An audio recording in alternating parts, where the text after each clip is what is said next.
আমাদের বাড়িতে একটা নতুন অতিথি এসেছে।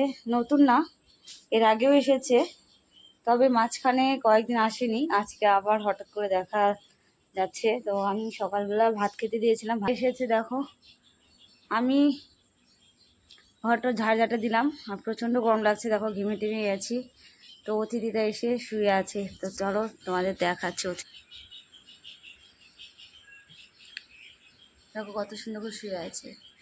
ও যখনই আসবে এই পাপোশটার মধ্যে কিন্তু শুয়ে থাকে, দেখেছো?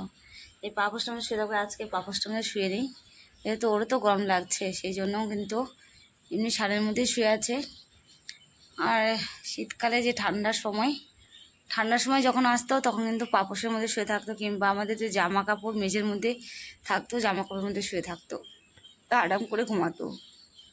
আর জামা কাপড়গুলো আমাকে সকালে কেচে দিতে হতো, কারণ ওর যে লোমগুলো আছে, বিড়ালের যে লোমগুলো, সেই লোমগুলো কিন্তু জামা কাপড় মধ্যে অনেক পড়ে থাকে, সেই কারণে কিন্তু সেটা না ধুয়ে পরা যায় না। আয় আয় আয় আয় আয়, দেখো চলে আসবে।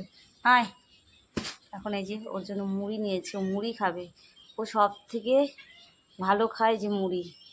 আর যদি নিরামিষ খাবার হয় তাহলে মানে কি বলবো, একটু ভাত মুখে দেবে না, ঘুরে চলে যাবে না, মানে ম্যাও ম্যাও করবে মুড়ির জন্য। আমার যদি মুড়ি না থাকে সেদিন কিন্তু অনাহারেই থাকে, কারণ ভাত খায় না, নিরামিষ। আমাদের তো বেশিরভাগ নিরামিষ হয়, সেই জন্য ও ভাত খেতে চায় না, মুড়িটাই বেশি খায়। আর ওকে এখন আমি যে মুড়ি দিয়ে নেবো, আমি যখন ভাত খেয়েছিলাম তখন আমি দিয়েছিলাম, তো এখন মুড়িটাই দিব।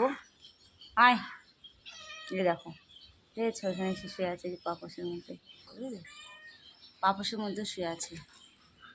তো এখন ওকে আমি আয় আয় ওকে খাচ্ছি। আয় আয় আয় আয় আয় আয় আয়। আজকে মনে হচ্ছে খাবে না, ওর পেট ভরা আছে, কারণ আমি ভাত খেলাম তখন ওকে ভাত দিয়েছি, সেই